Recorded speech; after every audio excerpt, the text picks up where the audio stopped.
Hello दोस्तों, राधे राधे। हम सुनाने जा रहे हैं आप सबको एक खूब प्यारा सा भजन गीत। कैसे लगे आप सबको कमेंट में ज़रूर लिखना। हमारे साथ आप सब हमारे चैनल को ज़्यादा से ज़्यादा सब्सक्राइब करें, शेयर करें, कमेंट करें। राधे राधे। बिटिया ससुरे में रहिया तू चाँद बन के, बिटिया ससुरे में रहिया तू चाँद बन के।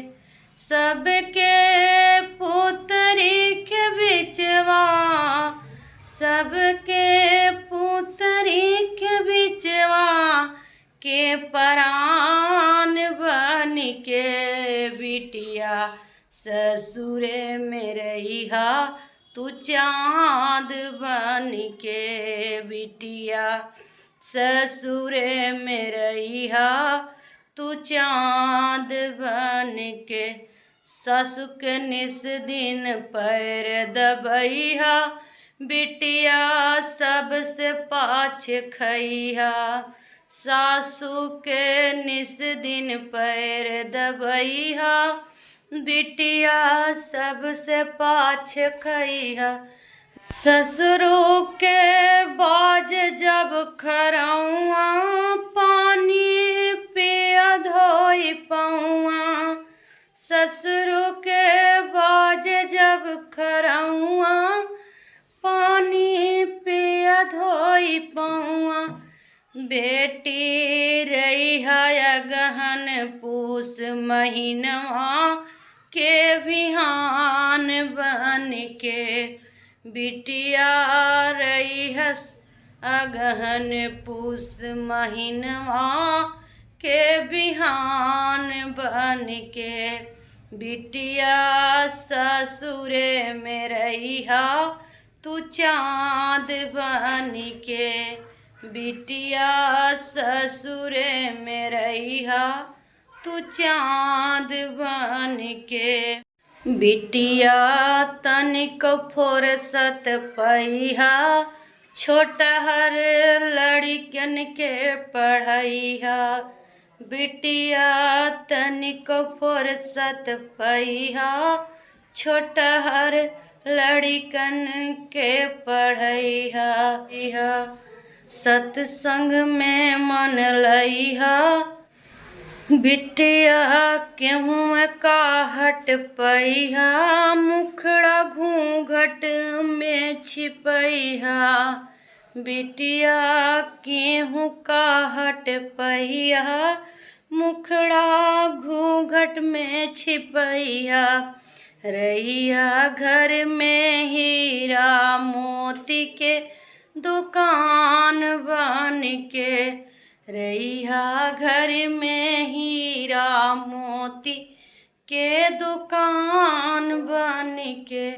बिटिया ससुरे में रहिया तू चाँद बन के, बिटिया ससुरे में रहिया तू चाँद बन के। इज्जत पगड़ी के जगैहा, बिटिया घर से बाहर कतहु न जइहा। इज्जत पगड़ी के जगैहा, बिटिया घर से बाहर कतहु न जइहा। तोहरे कारण घर बटाई, तोहरे कारण घर बटाई। जनिहा जियत ना बमाई, तोहरे कारण घर बटाई। जनिहा जियत ना बमाई। ऐसन जिन करिहा कि ओरहन आवे बान बन के, ऐसन जिन करिहा कि ओरहन आवे बान बन के। बिटिया ससुरे में रहिया तू चाँद बन के, बिटिया ससुरे में रहिया तू चाँद बन के। तोहर सोन जब बड़ा जियरा जाई खूब जुड़ाई, तो हर सोनी जब बड़ाई, जियरा जाई खूब जुड़ाई। ऐसन करिह सबसे प्यार, तोहरा बिन लागे अन्हार। इतना करिह सबसे प्यार, तोहरा बिन लागे अन्हार।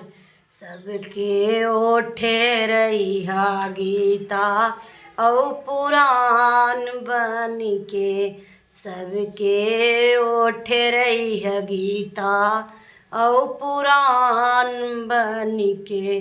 बिटिया ससुरे में रहिहा तू चाँद बनिके, बिटिया ससुरे में रहिहा तू चाँद बनिके, बिटिया ससुरे में रहिहा तू चाँद बनिके।